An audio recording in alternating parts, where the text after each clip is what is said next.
Jawa Timur ayo maju, optimis Jatim bangkit. Assalamualaikum warahmatullahi wabarakatuh. Selamat petang pemirsa JTV, kumpul kembali dalam program Optimis Jatim Bangkit. Pemirsa, pemerintah Provinsi Jawa Timur beberapa waktu lalu menetapkan besaran upah minimum kabupaten kota 2024. Berbagai reaksi pun bermunculan baik dari kalangan pengusaha dan juga rekan-rekan buruh. Kalau melihat angkanya, UMK tertinggi di Surabaya dan terendah ada di Kabupaten Situbondo. Bagaimana proses penetapan, reaksi dari masing-masing pengusaha dan juga rekan-rekan buruh, termasuk perkembangannya, ini akan kita sore dalam program Optimis Jatim Bangkit dengan tema besar upah minimum tahun 2024 dan keberlangsungan usaha di Jawa Timur. Kita punya kesempatan langsung ngobrol dengan narasumber yang sudah rawuh ke studio adalah PLT Kepala Dinas Tenaga Kerja dan Transmigrasi Provinsi Jawa Timur. Beliau adalah Pak Imam Hidayat Esos MM. Pak Imam, Assalamualaikum Pak. Waalaikumsalam warahmatullahi wabarakatuh. Selamat malam pemirsa. Terima kasih rawuh. Kita juga punya kesempatan Ketua Serikat Pekerja Seluruh Indonesia KSPSI Jawa Timur. Beliau juga adalah Ketua Gesper Pak Ahmad Fauzi. Cak Fauzi, Assalamualaikum. Waalaikumsalam. Selalu gagah, hebat, luar biasa ini. Okay. Dan kita juga akan ngobrol-ngobrol dengan Wakil Ketua Bidang Organisasi DPD Apindo Jawa Timur, Pak Johnson MC Manjuntak S yang juga sudah datang ke kita di studio kami. Horas Pak Johnson. Horas. Terima Keren, kasih. Horas. Dan sebelum untuk pendalaman, kita akan manfaatkan peluang untuk melihat dan membuka catatan redaksi berikut ini.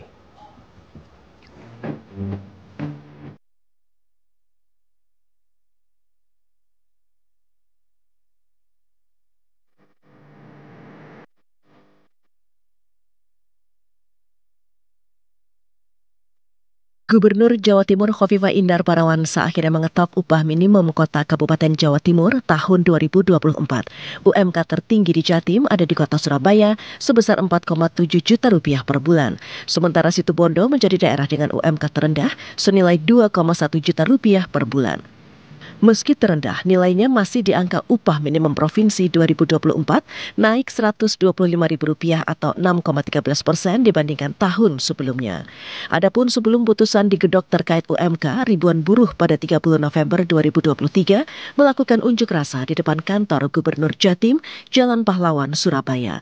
Mereka meminta gaji buruh dinaikkan 15%. Sekda Prof Jatim Adi Karyono di hadapan pendemo saat itu menyampaikan bahwa Gubernur Jatim dalam menetapkan UMK memahami dan mengerti kondisi pekerja di Jatim, namun juga mempertimbangkan keberlanjutan dunia usaha yang ada. Dan berikut hasil penerapan UMK di Jatim tahun 2024.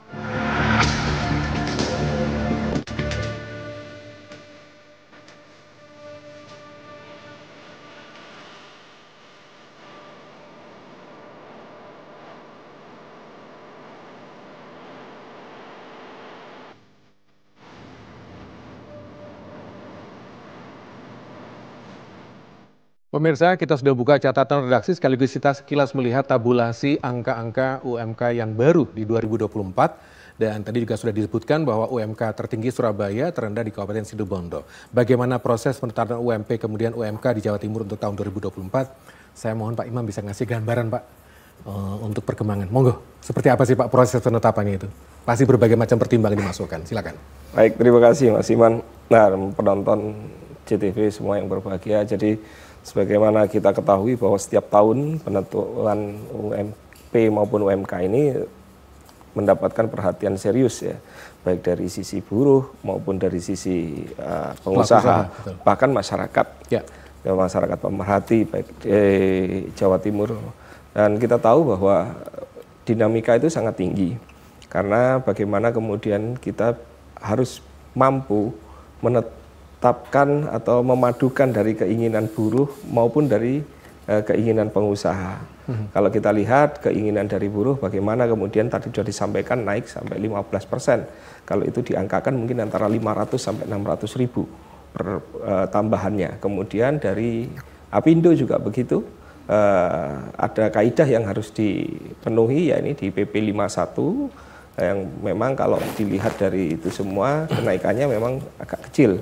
Oleh karena itu, bagaimana kemudian Dewan Pengupahan Provinsi ini secara maraton begitu mengadakan rapat dan panjang sekali prosesnya. Kita mendengar dari kedua belah pihak, terutama dari buruh maupun dari pengusaha dan juga beberapa tenaga ahli yang membersamai kita untuk menyusun UMP ini. Dari beberapa simulasi itulah kemudian Ibu Gubernur kemudian menetapkan UMP dan UMK, kemudian itulah yang kemudian menjadi pedoman saat ini. Tentunya itu tidak mudah bagaimana kemudian Ibu Gubernur memperhatikan dan betul-betul bagaimana kemudian buruh ini daya belinya masih bisa bertahan, artinya kesejahteraannya juga meningkat, tapi juga di sisi pengusaha, bagaimana kemudian keberlangsungan dari usaha ini juga tidak tersendat, karena bagaimanapun juga kalau upahnya terlalu tinggi, mungkin juga pengusaha itu juga akan kesulitan. Demikian juga kalau buruh terlalu rendah, ya juga akan kesejahteraannya juga akan terganggu. Dan di tengah-tengah itulah kemudian Ibu memutuskan yang insya Allah kalau menurut kami ini semoga bisa diterima oleh seluruh pihak, dan ini cukup arif menurut kami. Jadi apa yang sudah dilakukan ini insya Allah ke depan akan memberikan sesuatu yang lebih baik di Jawa Timur. Baik, sebelum kita ke narasumber lainnya Pak, sama mungkin sekilas pada waktu tadi Bapak matur bahwa prosesnya panjang ya, dan ketok andi roto alot ya. Tapi faktor apa Pak, selain mungkin permintaan level tingkatan sampai kenaikan 15% tadi, yang paling menjadi krusial pertimbangan pemerintah provinsi sendiri Pak? Ya, salah satu adalah daya beli, daya beli dan kebutuhan rumah tangga. Kemudian dari sisi buruh yang kita lihat bahwa saat ini ya memang kita sudah mulai menapak dari pasca COVID ya, pasca COVID. Tapi itu pun belum semuanya pengusaha sembuh, boleh dikatakan begitu, mulai bangkit ya. Nah, titik temu itulah yang kemudian kita pertimbangkan, kemudian menjadi pertimbangan Ibu untuk mengambil suatu keputusan untuk menetapkan UMK itu. Baik, pemirsa, kita nanti juga akan dengar bagaimana rekan-rekan buruh melalui Serikat Pekerja merespon putusan ini, lalu bagaimana pelaku usaha atau kalangan usaha menanggapi putusan pemerintah. Sesudah ini kita buka.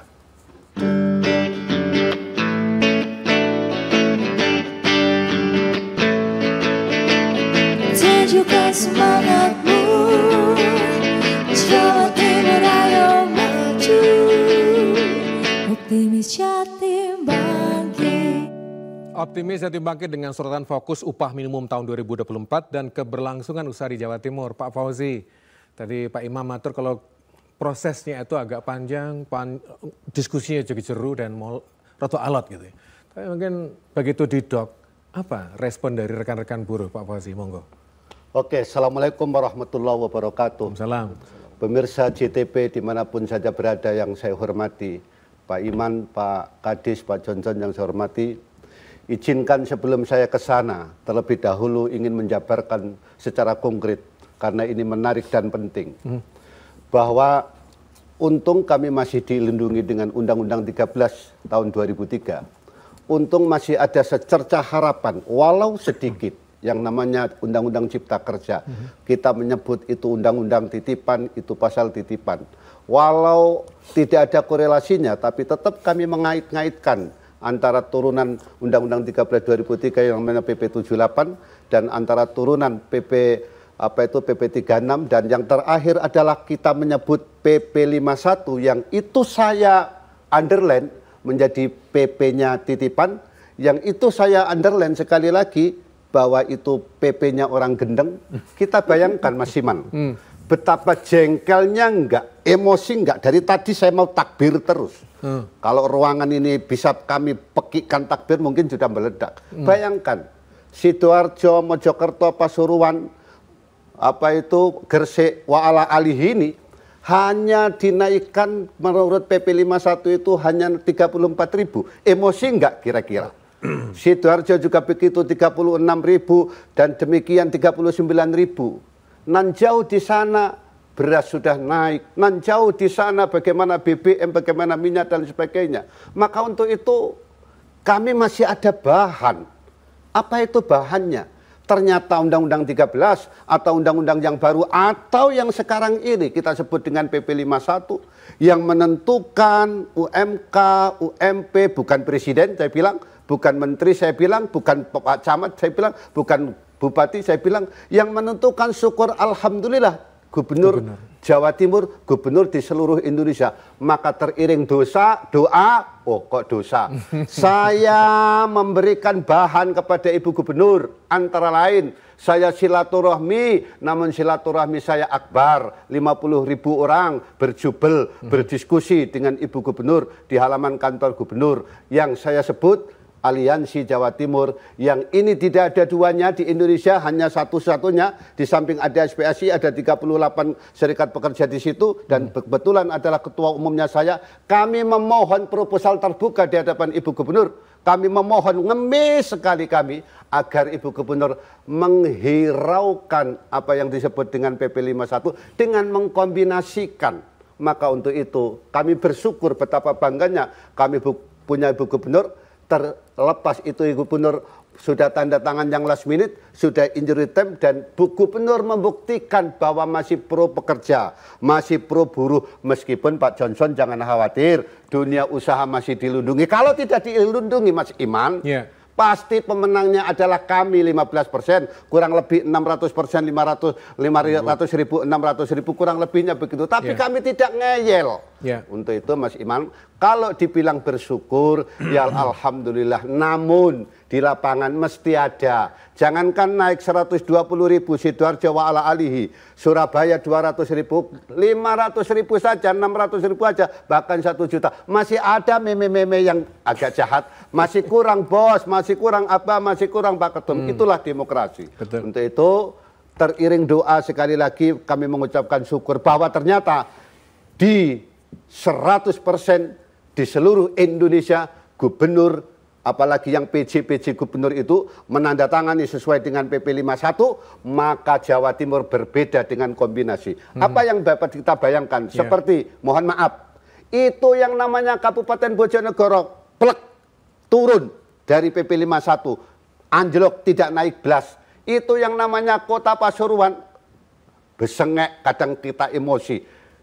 Kalau PP 51 itu sudah bejat-bejatnya PP, diusulkan di bawah PP 51, mungkin kalau ada PP 70, PP 50, gak naik belas. Maka untuk itu kami mohonkan Ibu, keadilan ada di Ibu, kami memohon nasib pekerja dan kawan saya buruh di Jawa Timur ini. Maka dengan rasa hormat dan bangga kami mohon itu direalisasi oleh Ibu Gubernur, meskipun tidak semuanya Mas Iman. Baik, sebentar saya geser ke pengusaha. Mungkin Pak Johnson bisa memberi gambaran. Saya dengar juga kawan-kawan pelaku usaha juga merespon putusan UMK ini Pak. Seperti apa sih dinamika yang terjadi di kalangan pengusaha? Ya, memang kalau kita di pengusaha pasti memiliki pandangan yang berbeda dengan sahabat kita Mas Fauji. Ya begitu ya. Oh iya, selamat malam Mas Pak Kadis. Selamat malam Mas Fauji, juga pemirsa JTV. Nah, bagi kami bahwa memang ketika melihat upah yang baru saja ditetapkan Ibu Gubernur ini, bagi kami pasti tidaklah realistis begitu. Ya, kenapa? Karena bagi kami pengusaha itu sedapat mungkin gubernur itu menetapkan sesuai dengan PP 51. Kami sangat memahami, mengerti begitu apa yang disampaikan oleh Mas Fauji tadi, bahwa memang dengan PP 51 itu ada yang kenaikan 34.000, 60.000, tetapi itu dengan alfa yang terendah 0,1. Tetapi dengan alfa 0,3 kenaikan itu bisa mencapai 90, kira-kira seperti itu Pak, 100.000. Nah, ini sebenarnya dalam kondisi seperti sekarang, kondisi sekarang ini ya Pak ya, di mana dunia usaha baru saja pulih dengan COVID yang beberapa tahun lalu, tapi ternyata faktanya di lapangan tidak seperti itu gitu. Masih banyak sekali pengusaha-pengusaha ataupun manufaktur yang sedang dalam keadaan tidak baik-baik saja gitu. Nah ini sangat tidak realistis bagi mereka. Gitu. Nah katakanlah kalau memang gubernur atau pemerintah provinsi selalu menggunakan data-data angka sebagai acuan, baik itu dari BPS dan juga mungkin angka-angka masukan. Kalau menurut Anda apakah ini cukup mewakili angka-angka tadi sebagai sebuah konsideran dalam penetapan Pak? Iya, sebenarnya ketika kita membaca PP 51 itu cukup bagus sekali ya ketika itu memang dijadikan dasar sebagai penetapan. Nah, memang terkait ada penolakan daripada kawan-kawan serikat pekerja, itu saya pikir hal yang biasa saja Pak Imam ya. Nah, tapi kami melihat bahwa ketika memang PP 51 itu angka-angka itu di mana itu kan disajikan oleh BPS. Nah, itu data yang cukup akurat sebenarnya dan sudah lengkap. Bahkan ada batas upah atas, batas upah bawah, kebutuhan berapa keluarga, berapa yang bekerja, cukup baik. Nah, memang diharapkan ya data-data itu selalu digunakan oleh pemerintah, dalam hal ini adalah gubernur untuk menetapkan UMK 2024, begitu Pak. Baik, nanti lebih dalam kita akan ngobrol dengan PLT, Kepala Dinas Tenaga Kerja dan Transmigrasi Provinsi, karena kalau dilihat dari angka-angka dan hitung-hitungannya itu ada perbedaan antara UMP dan UMK, dan esensinya bagaimana nanti kita coba ngobrol dengan Pak Imam. Saya sudah informasi berikut ini.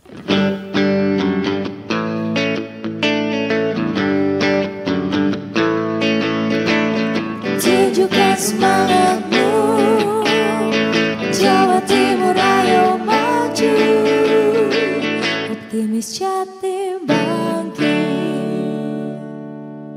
Dialog ini juga terbuka untuk rekan-rekan pemirsa, para pelaku usaha dan juga mungkin rekan-rekan buruh memanfaatkan WA kita 081358161388 seperti yang tertera di layar 081358161388. Layar sudah tampil, itulah nomor WA kita. Silakan. Nanti redaksi akan memilah-milah dan kita akan sampaikan pada narasumber. Pak Imam, kalau saya lihat angka-angkanya itu memang berbeda ya antara UMP dan UMK itu.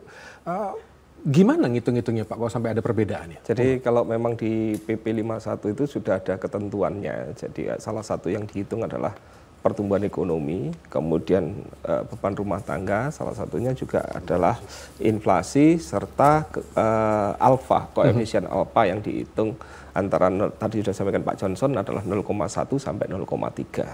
Sehingga masing-masing kabupaten kota implikasinya adalah berbeda-beda. Ya. Nah, salah satu yang menjadi pertimbangan Ibu Gubernur juga tadi ingin saya sampaikan bahwa juga memperhatikan itu. Jadi usulan dari kabupaten kota terkait dengan usulan UMK mereka. Kemudian tentunya dari rumus itu semua ada beberapa yang patut kita pertimbangkan. Salah satu antara lain adalah disparitas antara kabupaten kota dengan satu dengan yang lainnya. Jangan sampai kemudian ini terlalu jauh jaraknya. Karena kalau terlalu jauh ini juga tidak bagus untuk pemerataan kesejahteraan dan lain sebagainya. Tetapi tetap pada koridor itu adalah bagaimana kemudian kita ingin menaikkan. Yang di bawah PP 51 kita sesuaikan dengan ketentuan tersebut. Kalau tadi Abah Fauzi juga menyampaikan ring 1 istilahnya Surabaya, Gresik, Sidoarjo, Pasuruan, dan Mojokerto ini memang dari dulu sudah tinggi ya. Dan kebutuhan rumah tangga di sekitar itu juga tinggi. Oleh karena itu kemudian bagaimana menyesuaikan antara kebutuhan tersebut antara buruh dan juga kemampuan tentunya yang sudah saya sampaikan tadi, kemampuan pelaku usaha. Nah, itulah yang kemudian kita mendapatkan angka. Memang khusus untuk Surabaya ini agak lebih tinggi dibandingkan dengan ring 1 sendiri, karena kenaikannya sekitar 200.000, sedangkan untuk yang lainnya di ring 1 yang lainnya 120.000. Saya rasa itu sudah mewakili sebetulnya dari kalau menurut kami ya dilihat dari sisi buruh maupun sebetulnya dari sisi pengusaha. Baik. Ya. Tentu saja dalam penetapan kan juga melibatkan rekan-rekan buruh yang diwakili dengan sosok-sosok tertentu, pengusaha juga begitu, dan juga mungkin dari kalangan akademisi. Betul. Pak Imam tadi matur diskusinya roto alot gitu. Kan saya nggak ikut Pak, dan mungkin pemirsa JTV juga banyak yang nggak ikut gitu. Gimana suasana waktu itu Pak untuk menetapkan kursi? Oh, teman apa? Ya, gelas apa itu? Oh gitu. Gimana Pak Imam? Ya, apa ya benar sawat-sawatan kursi atau gelas itu melayang juga? Sama-sama membawa misi kan antara buruh dengan pengusaha ini. Tadi juga tercermin bagaimana Pak Fauzi dengan berapi-apinya.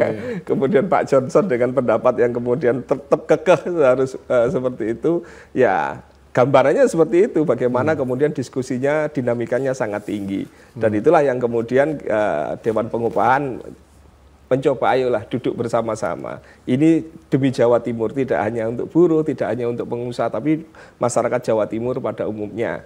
Ya walaupun tadi juga disampaikan hasilnya, apakah itu semuanya akan diterima oleh buruh maupun oleh pengusaha, tetapi paling tidak pemerintah provinsi sudah betul-betul dari hati bagaimana kemudian menetapkan itu sebagai suatu hal yang menurut hemat kami adalah ini yang jalan yang terbaik.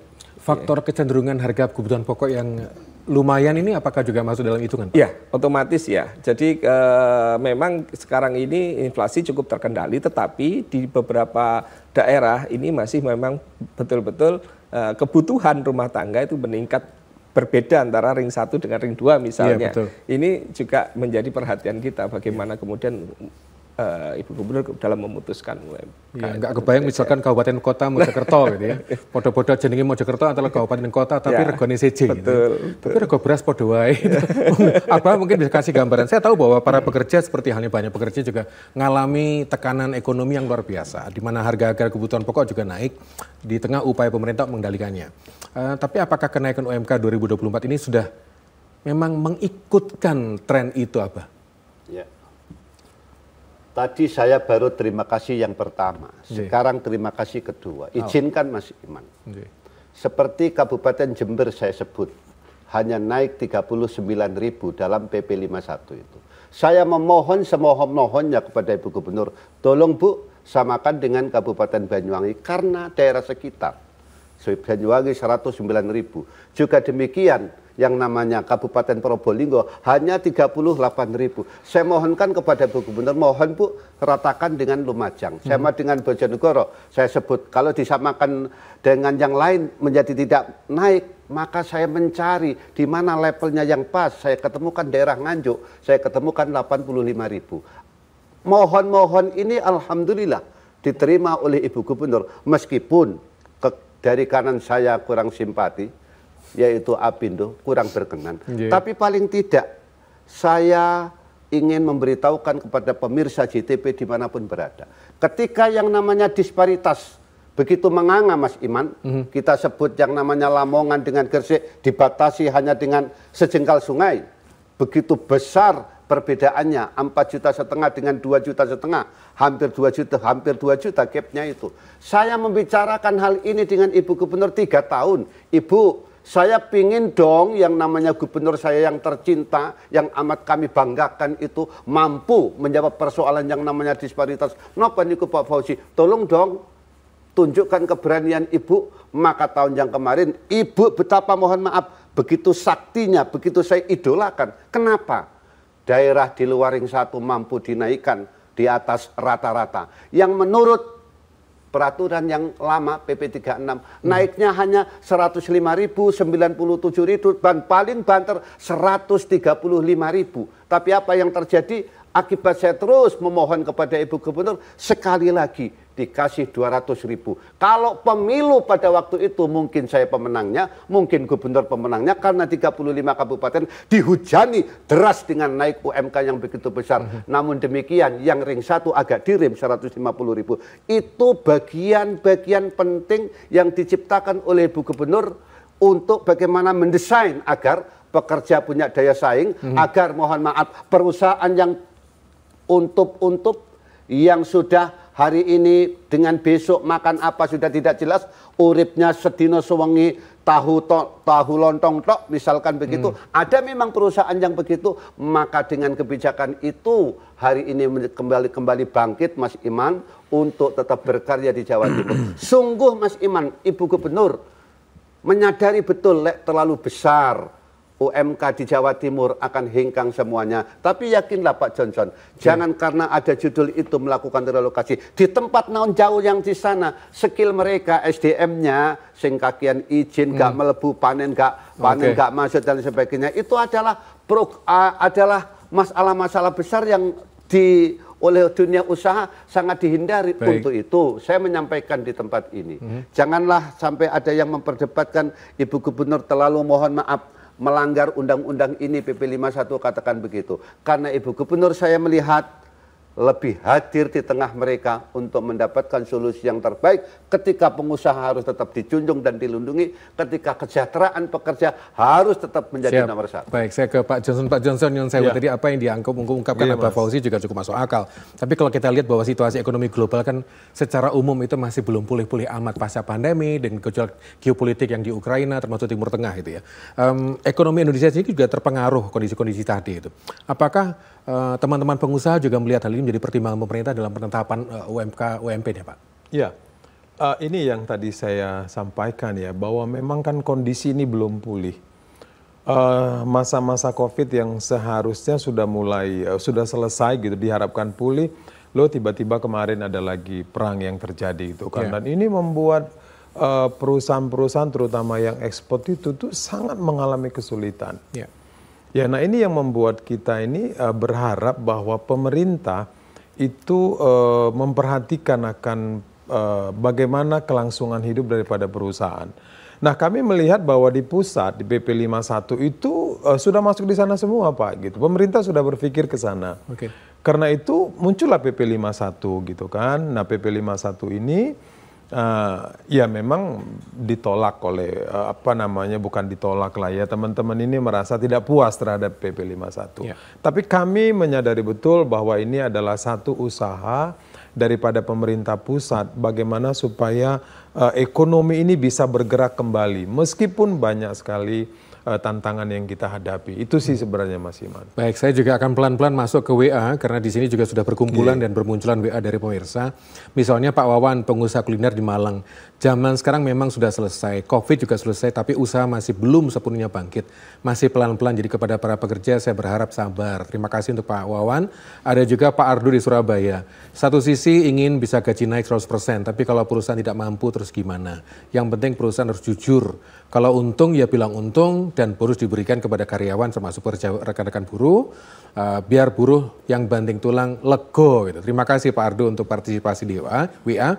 Lalu juga ada Bu Titin Surabaya, ya win-win solution sajalah, naik 6% udah lumayan daripada dipaksa perusahaan jadi bangkrut malah timbul PHK, iklim usaha baru tumbuh pasca pandemi. Terima kasih. Nampaknya Sia Sekata juga seorang pekerja buruh yang di Pasuruan bilang begini, udah naik 6% alhamdulillah. Loh, tadi Abah Fauzi juga bilang alhamdulillah kok.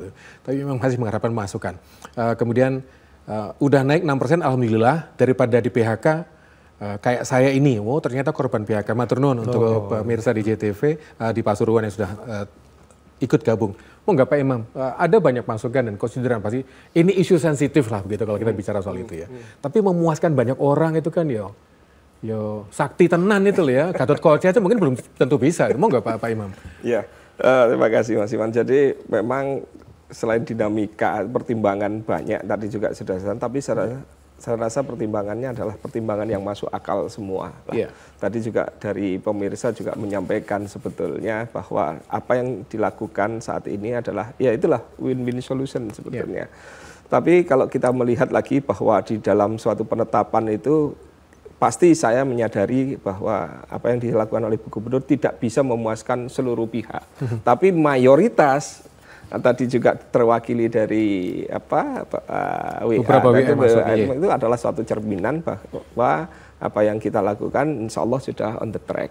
Jadi kita juga bagaimana tetap memperhatikan kelangsungan berusaha pengusaha yang di Jawa Timur, juga bagaimana kemudian kita memperhatikan buruh terhadap daya belinya. Betul, kalau memang terlalu tinggi seperti tuntutan di awal itu pasti akan ada pengurangan tenaga kerja yang luar biasa dan dampak kedepannya juga tidak bagus juga, baik untuk keberlangsungan berusaha di Jawa Timur maupun investasi di Jawa Timur dalam jangka panjangnya.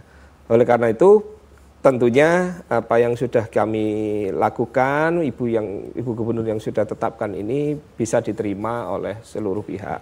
Insya Allah apa yang sudah kita putuskan itu tidak berdasarkan keputusan yang emosi kan, tapi butuh pertimbangan yang menurut saya rasional dan lain sebagainya, dari berbagai macam pertimbangan sehingga muncullah angka itu kemudian.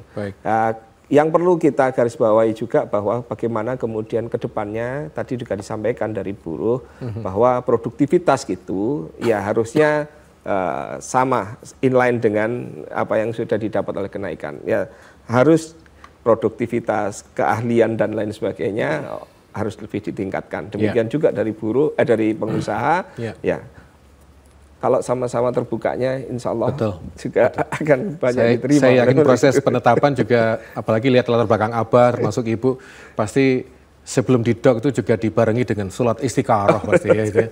Baik pemirsa, kita masih dalam program Optimis Jatim Bangkit. Kita kembali sesudah informasi berikut.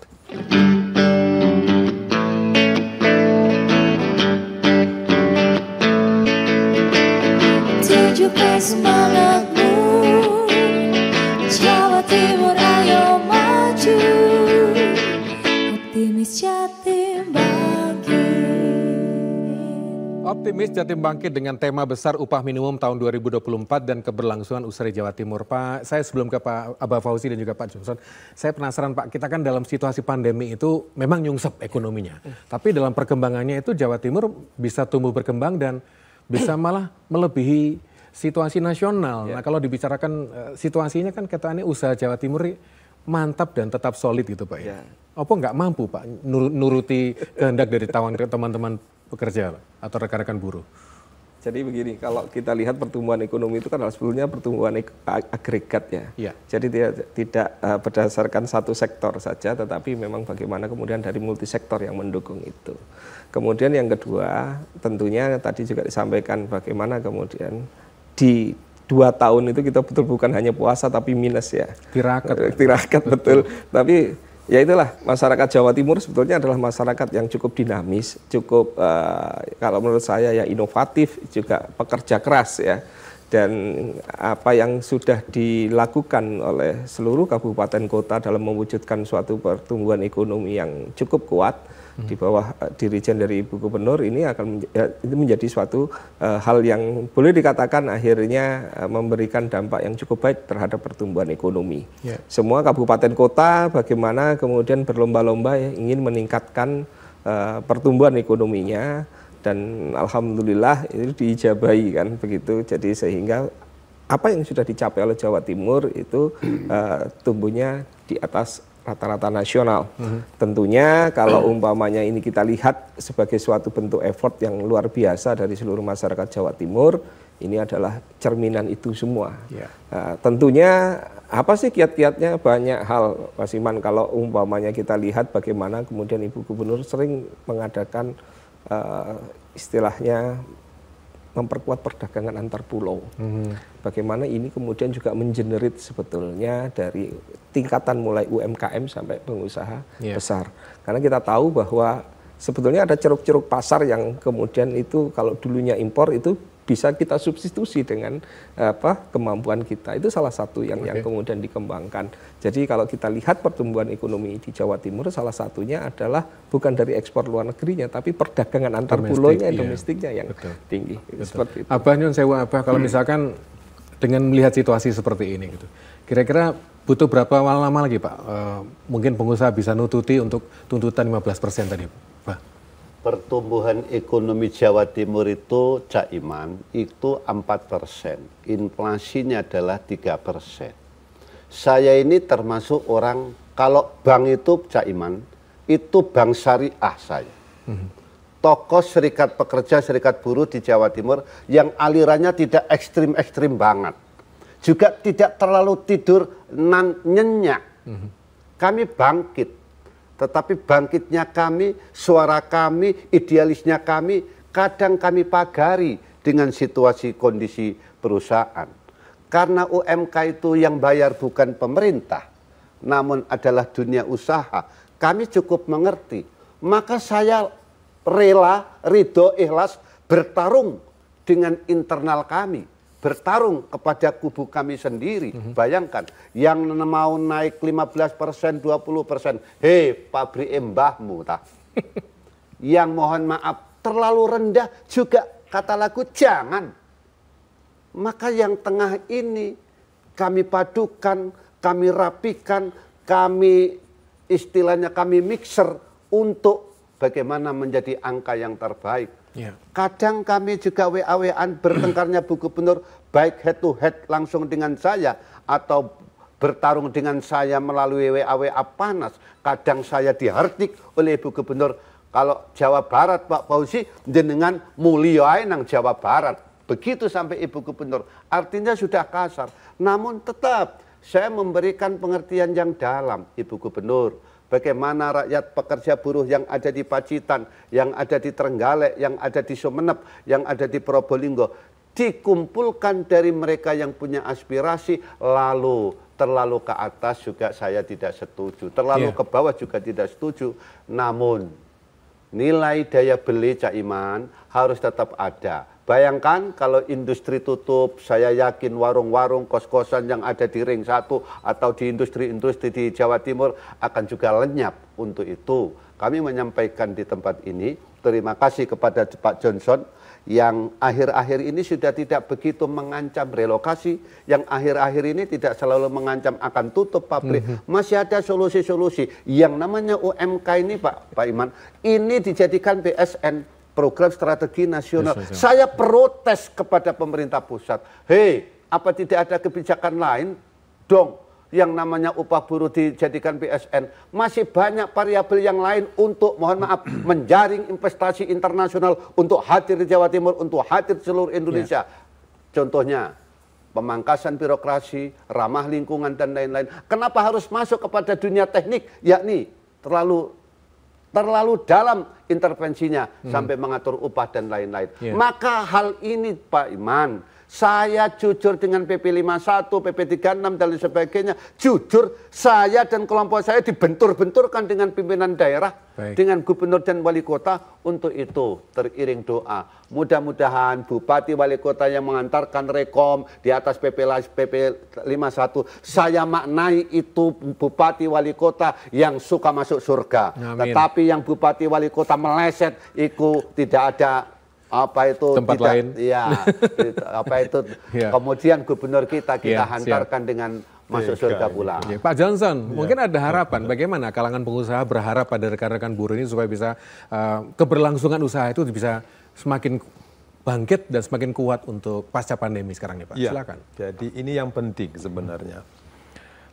Harus dipahami bahwa banyak sekali perusahaan, pengusaha yang memang belum bisa membayar sesuai dengan harapan ataupun bahkan dengan SK Gubernur yang baru. Banyak, Mas Iman, banyak sekali.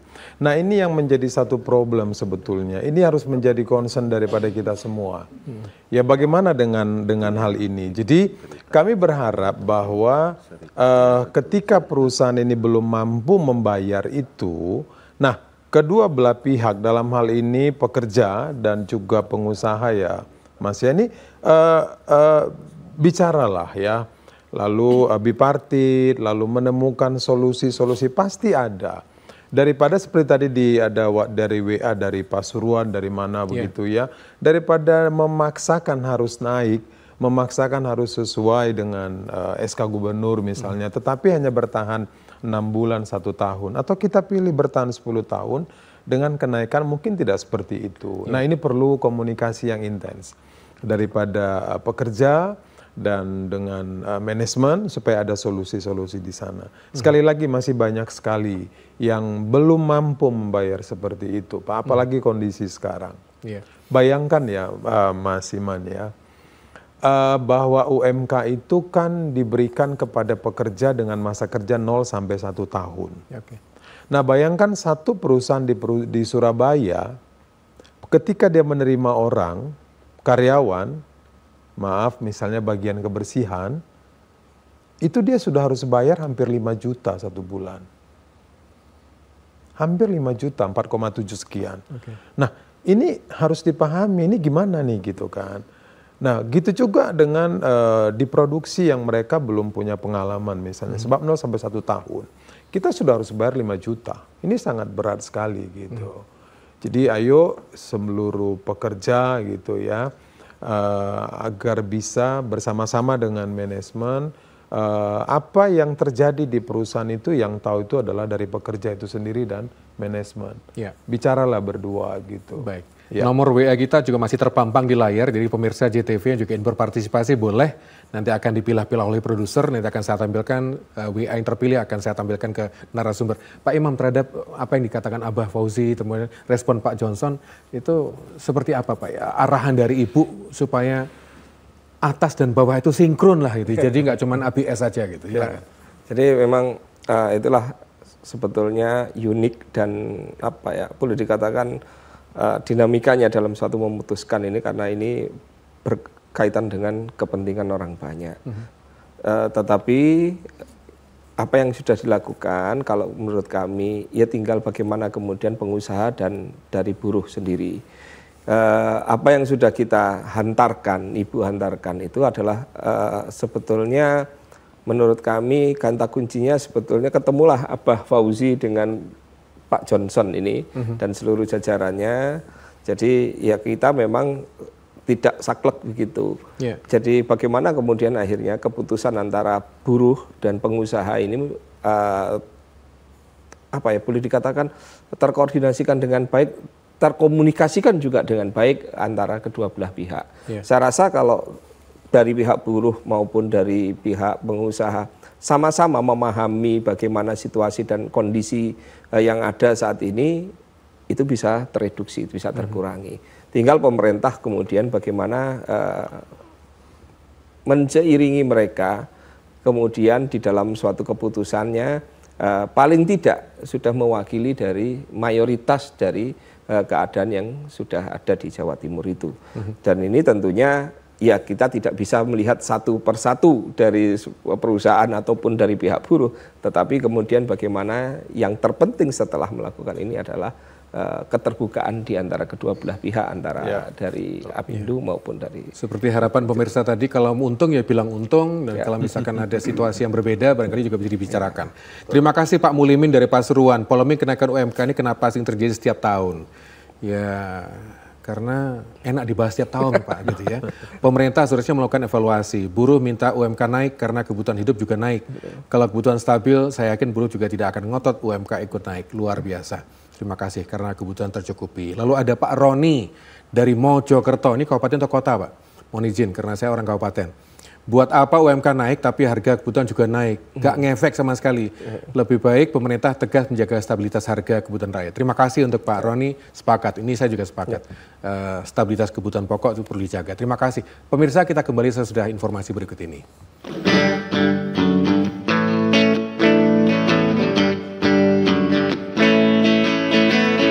Tunjukkan semangatmu, Jawa Timur ayo maju, optimis Jatim bangkit. Pemirsa, sejak jam 6 tadi kita memberikan perhatian pada upah minimum tahun 2024 dan keberlangsungan usaha di Jawa Timur dalam program Optimis Jatim Bangkit. Ini penggal terakhir, terima kasih, saya lihat di redaksi juga cukup banyak WA yang masuk, tapi nampaknya antara WA satu dengan lainnya ada keterkaitan, ada benang merahnya sehingga produser memilih-milih dan tampilkan WA yang sudah saya bacakan tadi. Pak Johnson, ada harapan mungkin dari pelaku, mungkin juga ada arahan dari Ketua Apindo Jawa Timur terhadap para pelaku usaha supaya ya situasi tetap terjaga, mungkin juga menimang-nimang rekan-rekan buruh ini, ada nggak Pak masukan? Mungkin ada harapan, silakan Pak. Ya, jadi sekali lagi Mas Iman bahwa memang Gubernur sudah memutuskan upah minimum Kap Kota 2024. Memang bagi kita ini bukan hal yang realistis lah saya katakan, sebab bagi kita seharusnya sesuai dengan PP 51. Namun begitu kami mengajak para pengusaha di Jawa Timur bersama-sama dengan pekerja, bahkan juga dengan serikat pekerja supaya bertemu lah, berbicara sebaik mungkin bagaimana kemampuannya. Tadi juga dari ada WA mengatakan terbuka saja. Ya lebih baik seperti itu. Kalau memang kondisi tidak mampu, kami juga berharap agar para pekerja, serikat pekerja bisa memahami. Gitu ya, Pak, itu yang paling penting menurut saya saat sekarang menjalin ini. komunikasi. Jadi iya menjalin komunikasi, kita tidak terlalu fokus betapa besarnya UMK kenaikan seperti ini, enggak. Tapi bangun komunikasi, negosiasi di perusahaan-perusahaan itu Pak. Ya. Abah, monggo kalau katakanlah komunikasi terjalin, komunikasi seperti apa mungkin ke depannya supaya lebih sejuk begitu Abah. Oke, sebelumnya terima kasih Mas Iman. Jadi jujur sesungguhnya kami mengucapkan terima kasih Alhamdulillah sekali. Untuk itu kami menghimbau kepada seluruh pekerja, seluruh buruh, tingkatkan etos kerja, tingkatkan produktivitas. Mari kita song-song hari esok yang lebih baik. Namun terhadap pemerintah pusat, mudah-mudahan tidak ada regulasi-regulasi lagi yang membenturkan kami kepada pimpinan daerah. Terima kasih. Yang kedua, maka saya sampaikan syukur sedalam-dalamnya hari ini kita masih bisa bekerja. Nan jauh di sana sekali lagi, masih banyak pekerja buruh yang bekerja, guru-guru ibtidaiyah, madrasah, honorer-honorer, semuanya bagian anak bangsa yang mohon maaf gajinya kurang lebih hanya 750.000 guru-guru ibtidaiyah, ada yang 300.000. Sesungguhnya kita harus bersyukur hampir tembus 5 juta. Namun apabila masih ada kekurangan, izinkan kami sebagai pimpinan tertinggi di Jawa Timur, Ketua KSPSI Jawa Timur, Ketua Gesper Jawa Timur, Ketua Dewan Pengupahan Jawa Timur, unsur pekerja, kami izinkan memohon maaf bila ada keterbatasan. Tidak ada rangkaian peristiwa, dinamika yang ada, bahkan keputusan gubernur, keputusan pemerintah dimanapun yang sempurna di mata rakyat semuanya. Masih ada celah dan kekurangan di mana-mana. Terima kasih. Baik. Pak Imam, monggo Pak Imam sebagai gong. Ini juga, ini kan nimang-nimang dua kutub ini, antara kutub rekan-rekan buruh dan juga rekan-rekan pelaku usaha, supaya menjaga keberlangsungan sami-sami. Ya, seperti yang saya sampaikan tadi adalah kemudian bagaimana komunikasi dua arah yang lebih baik antara pihak buruh dan juga dari pihak pengusaha. Kemudian tentunya apa yang kemudian sudah menjadi keputusan ini, marilah kita jalankan dengan penuh rasa berbesar hati. Tinggal bagaimana kemudian dari buruh, tadi sudah disampaikan oleh Abah Fauzi, peningkatan produktivitas, kinerja, dan lain sebagainya, juga demikian halnya dengan para pengusaha. Semua itu adalah bekerja untuk kepentingan tidak hanya dari perusahaan dan untuk buruh saja, tapi bagaimana keberlanjutan ini, etos kerja ini adalah untuk keberlangsungan bangsa. Itu yang perlu digarisbawahi. Dan itu kalau disadari, insya Allah apa yang sudah diputuskan ini sebetulnya adalah jalan tengah yang paling baik menurut kami terhadap perkembangan dan kesejahteraan masyarakat di Jawa Timur yang akan datang. Baik, Pak Imam, terima kasih untuk rawuh ke studi kami. Apa matur nuwun apa? Terima kasih. Cukup sabar, cukup adem sore hari ini, luar biasa. Pak Johnson, terima kasih untuk rawuh di studi kami. Terima kasih pemirsa juga yang sudah berkirim WA, matur nuwun yang sudah berpartisipasi dan WA kami.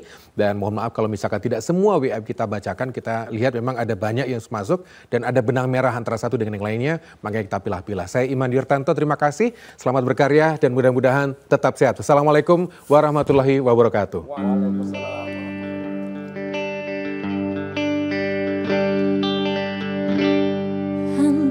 Ku malaikat, ku potong sayapku dan rasakan perih di dunia bersamamu.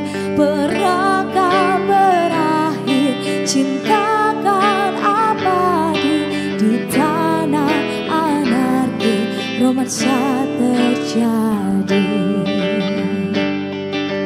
Desing peluru tak bertuan,